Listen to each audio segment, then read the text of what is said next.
Subang Jaya. Terima kasih Tuan Timbalan Speaker. Soalan Subang Jaya nombor 108. Terima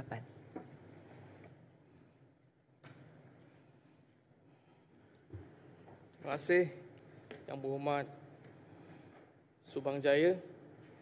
Tuan Speaker, tindakan yang sedang diambil ke atas pesalah-pesalah disyaki mencemar Sungai Gom ataupun Sungai Selangor pada bulan September 2020 adalah seperti berikut. Yang pertama, pertuduhan di bawah Seksyen 430 Kanun Keseksaan. Yang kedua, pertuduhan di bawah Seksyen 55/1 Akta Kualiti Alam Sekeliling 1974. Untuk maklum-maklum Yang Berhormat juga, pertuduhan-pertuduhan tersebut dikendalikan oleh Timbalan Pendakwa Raya Negeri Selangor, di mana kes telah pun disebut buat paling kali pertama di Mahkamah Seksyen Selayang pada 15 September 2020. Berhubung kes pencemaran yang berlaku di Sungai Semenyih baru-baru ini, sebab alam sekitar JAS masih meneruskan siasatan berhubung pembuangan sisa organik berhampiran kawasan perindustrian nilai Negeri Sembilan yang disyaki sebagai punca utama menyebabkan pencemaran bau sehingga membawa kepada henti tugas Loji Rawatan Air Sungai Semenyih dan Loji Rawatan Air Bukit Tampoi pada 4 Oktober 2020. Sekian. Soalan tambahan? Subang Jaya. Terima kasih Tuan Timbalan Speaker. Saya nak tanya kepada Yang Berhormat Exco berkenaan pencemaran yang melibatkan Negeri Sembilan. Dah 1 bulan lebih sejak ianya berlaku, tetapi ianya masih dalam siasatan. Maka ada tak sebabnya yang dikemukakan oleh pihak Jabatan Alam Sekitar? Sekian, terima kasih. Buat masa ini, walaupun polis telah pun menangkap beberapa suspek, selepas siasatan tak ada kaitan dengan kes ini. So, kita tak dapat cari punca sebenar sampai sekarang. Kerana kemungkinan ia dilakukan oleh pembuangan secara terus ke sungai ataupun dilakukan oleh kilang-kilang berkenaan di sekitar perindustrian nilai Negeri Sembilan. So, pencemaran di Sungai Semenyih ini bukan di Negeri Selangor. Dia berpunca di sebelah Negeri Sembilan, di mana sungainya mengalir melalui Batang Bena dan Sungai Pajam, seterusnya ke Sungai Semenyih. Sebab itulah kita sangat berharap Jabatan Alam Sekitar dan juga SPAN dan memberi peranan bantu negeri untuk membendung masalah yang kita hadapi di sebelah Negeri Sembilan. Sebab kuasa luas kita tidak boleh bergerak ke seberang Negeri Sembilan. So kita sangat berharap JAS dan juga pihak SPAN membantu kita untuk selesai isu ini. Terima kasih. Soalan tambahan? Bukit Gasing. Terima kasih Tuan Speaker. Yang Berhormat Exco berkenaan pencemaran sungai, terutamanya yang berlaku semalam. Yang Berhormat kata di Dewan semalam sumber dia daripada Loji IWK di Rawang. Tapi IWK telah menafikan. Adakah Yang Berhormat ada perkembangan terkini tentang siapa yang melakukan salah laku ini yang menyebabkan gangguan air kepada lebih 1 juta akaun di Negeri Selangor? Terima kasih. Soalan daripada Bukit Gasing. Semalam saya sempat turun ke kawasan berkenaan IWK Taman Vilox Rawang. Dan untuk makluman semua, bekalan air telah pun Loji Rawatan Air telah pun bermula beroperasi sejak pukul 3 pagi lagi.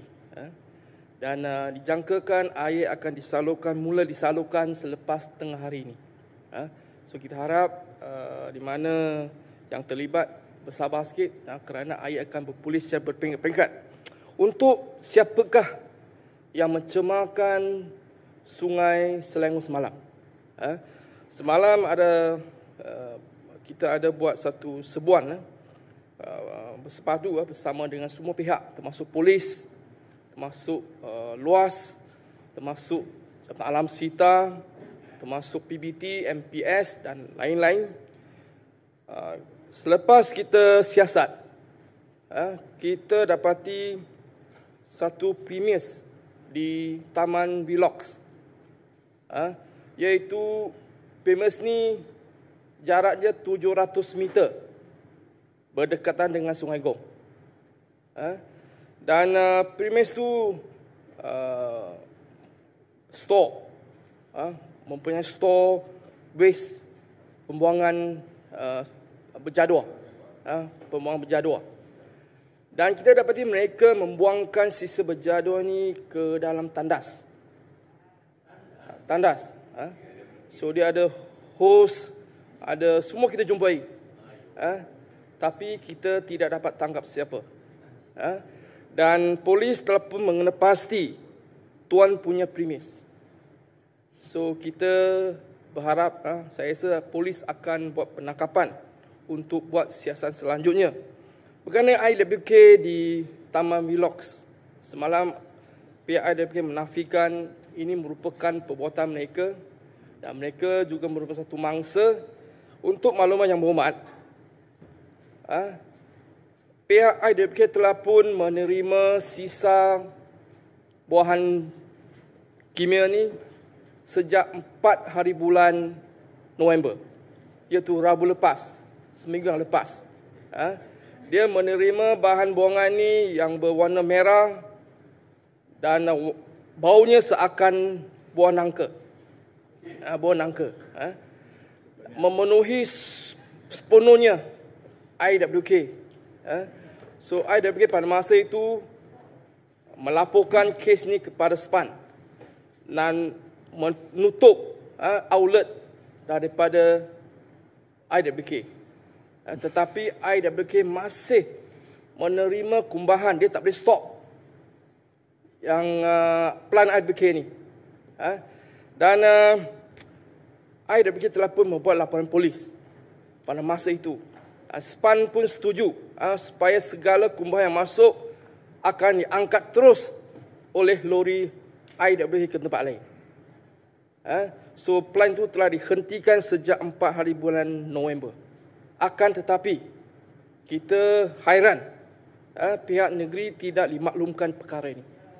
Pihak luas, pihak air Selangor tidak dimaklumkan perkara ini, dan kalau kita dapat tahu perkara ini, kita akan bertindak dengan segera supaya mencari premis atau kilang yang melakukan semua ini.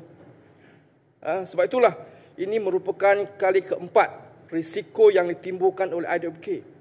IWK perlu sepatutnya bertanggungjawab untuk menjaga premis mereka.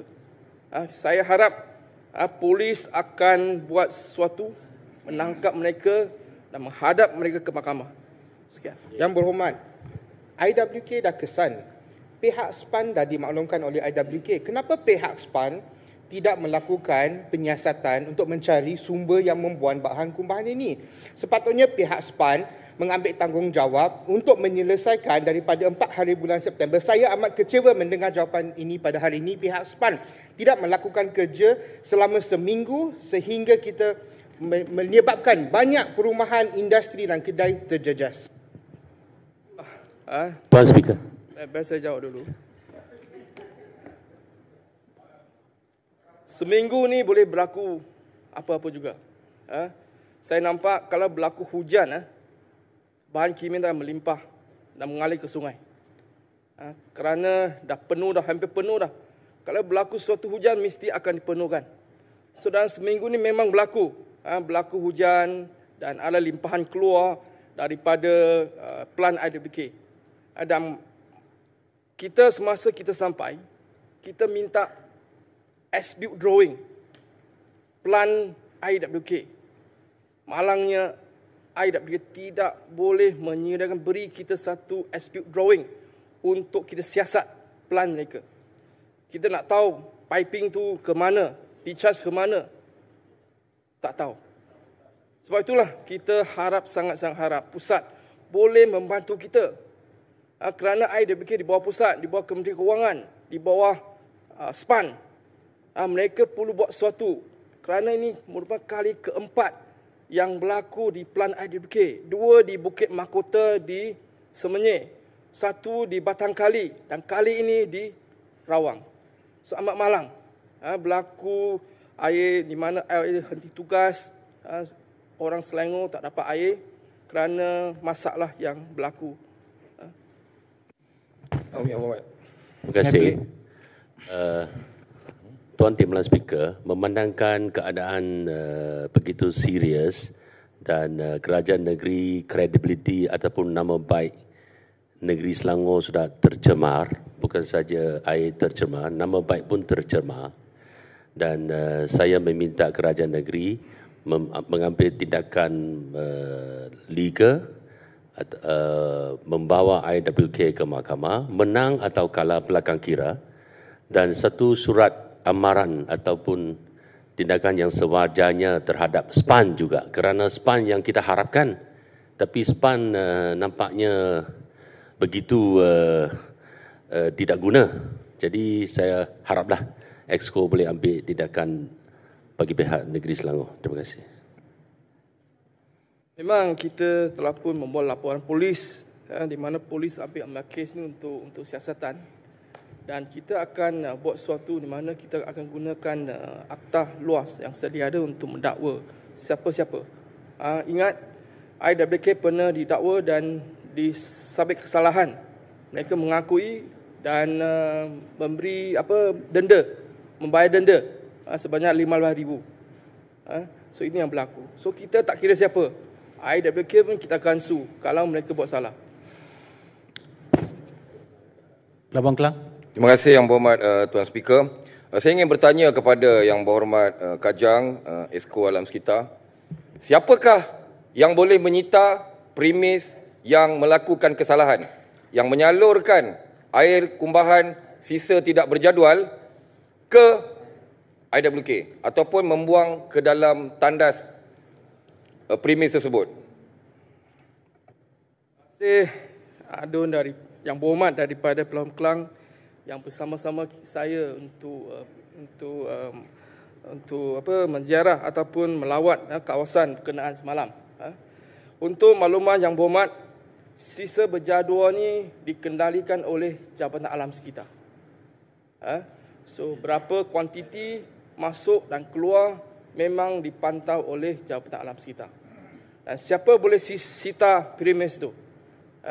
Kalau sebab ini bukan kilang, ini kedai. So kedai itu di bawah PBT juga. So PBT boleh sita. Dan juga Jabatan Alam Sekitar juga boleh masuk premis untuk ambil tindakan. So dua agensi perlu bertanggungjawab. Tapi PBT kalau tak ada maklumat dari IWK, susah dia ambil tindakan. So saya haraplah kita jangan tuduh mana-mana pihak lah. Siapa yang bersalah, kita kena jalankan amanah untuk mendakwa mereka. Di mana saya rasa kali ini ada sesuatu yang berlaku. Mereka gunakan premis hanya toilet. Sebelum tu mereka gunakan manhole di luar. Manhole boleh nampak, orang boleh nampak. Kali ini dia curi-curi masuk ke kedai shop lot yang tiada orang untuk masukkan air buangan waste ni ke toilet, dan selepas toilet mengalir ke IWK. IWK pun jadi mangsa. Tapi IWK masalah ni tak beritahu kita. Berlaku sejak 1 minggu yang lalu. Sekian. Setia. Terima kasih Yang Berhormat Timbalan Tuan Speaker. Saya nak tanya kepada Yang Berhormat Exco. Sebagaimana Yang Berhormat nyatakan tadi, telah berlaku 4 kali. Maksudnya pencemaran ini, dan kita tahu bahawa ia melibatkan Kerajaan Persekutuan, yang mana menterinya adalah menteri daripada Kerajaan Persekutuan, Tuan Ibrahim Tuan Man, dan melibatkan SPAN, JAS dan IWK ini sendiri. Saya nak tanya kepada Exco, apakah tindakan yang diambil oleh menteri sedangkan perkara ini dah berlaku, dan sehingga hari ini ada tak apa-apa kenyataan dan bantuan daripada menteri sendiri? Terima kasih Yang Berhormat Seri Setia. Luas telah pun mengarahkan IWK, iaitu SPAN juga, segera untuk clearkan kawasan itu.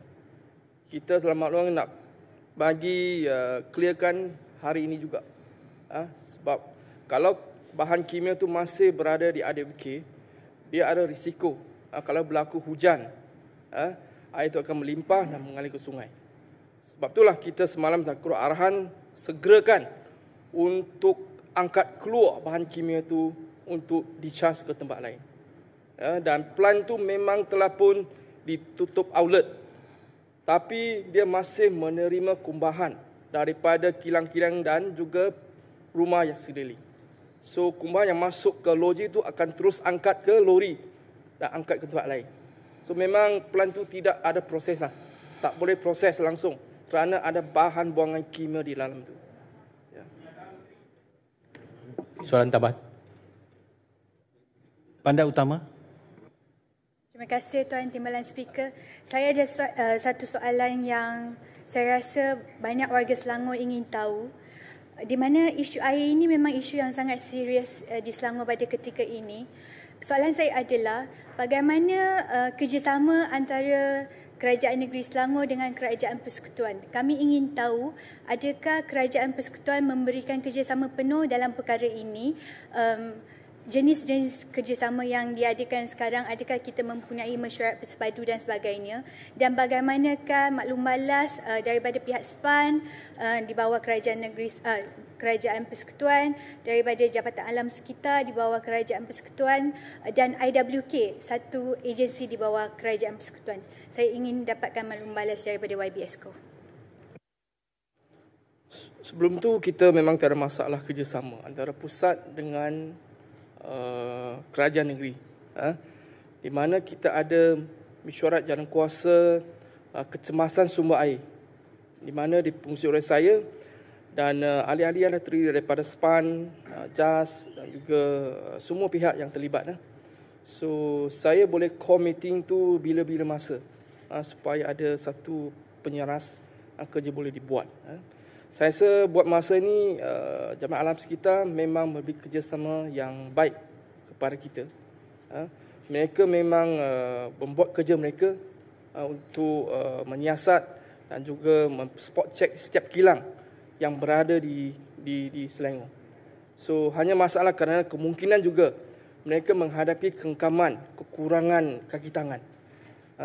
Dan itulah kita sangat berharap kerana kita nampak baru-baru ini pendakwaan dibuat oleh polis ni nampaknya ada 2 akta yang mereka gunakan, iaitu Seksyen 430 Kanun Kesesaan itu di bawah SPAN dan pusat, dan dakwaan di bawah Seksyen 25 Akta Kualiti Alam Sekeliling di bawah Jabatan Alam Sekitar juga di bawah pusat. So saya harap pusat juga boleh main peran yang penting untuk bantu negeri untuk menyelesaikan masalah pencemaran ini. Pencemaran ini bukan setakat masalah kerajaan negeri, tapi juga kerajaan pusat. Kerana air ini kita jaga bersama-sama. Kita tak boleh kata pusat akan lepas tangan, tidak. Mereka juga ada buat kerja mereka. Di mana saya dimaklumkan semalam KSU ada turun padang pada tengah hari. So saya rasa pusat juga sudi membantu kita. Dan kita harap pusat boleh menurunkan peruntukan yang lebih banyak kepada kita untuk menyelesaikan masalah pencemaran di sungai. Saya rasa peruntukan dari pusat banyak, tapi tak nampak wang tu diturunkan ke kerajaan negeri Selangor. Kita terpaksa gunakan 200 juta untuk perancangan tahun depan untuk membina diversion sungai, untuk buat piping, buat pump, untuk kalau berlaku pencemaran di muka sauk loji dan air, kita akan pumpkan air terus daripada kolam. Itu semua inisiatif daripada kerajaan negeri Selangor. So kita harap kerajaan pusat, YB dan si Jangkang, bolehlah beritahu bos kamu, Yang Berhormat, untuk bantu kita, bawa isu ni. Speaker. Nama Speaker. saya telah disebut. Tuan Speaker, saya rasa ini pertanyaan. peraturan tetap. Ya. Ahli Kelanjan. Dewan Negeri tidak sepatutnya jawab. Ini bukan sesi jawab untuk ahli Dewan Negeri. Ini untuk Exco. So minta jangan kita lari tadi. Pertanyaan. Si Jangkang. Terima kasih. Adakah standard tone yang sama air yang dikeluarkan daripada IWK, bermakna kosong tone lah, dengan standard yang kita gunakan, hanya kosong tone yang kita boleh rawat sumber air untuk digunakan. Terima kasih.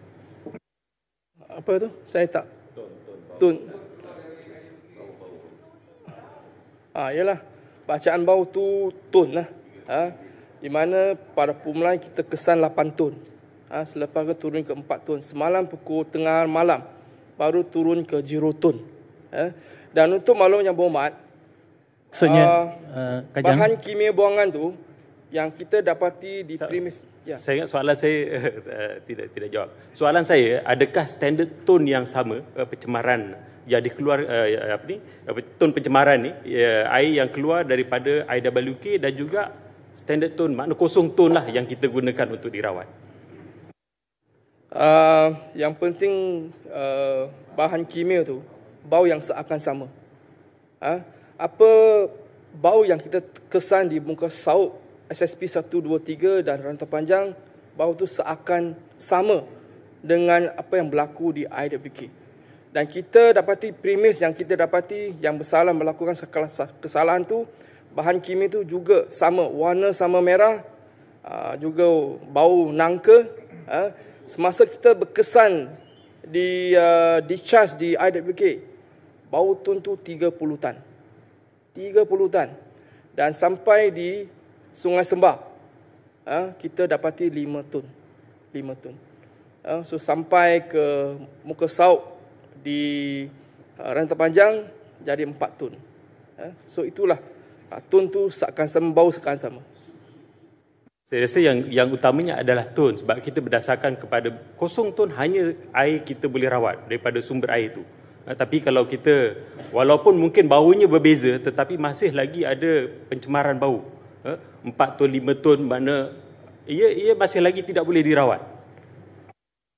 Untuk loji dalam air, hanya boleh rawat air itu sehingga bacaan 0 tun. Walaupun kita minta 1 tun dibenarkan, tapi pihak KKM, Kementerian Kesihatan Malaysia, yang berada di loji itu tidak benarkan kita operasikan loji itu kalau masih 1 tun. Mereka tegas mesti 0 tun baru operasi LRA dijalankan. Baik, soalan seterusnya.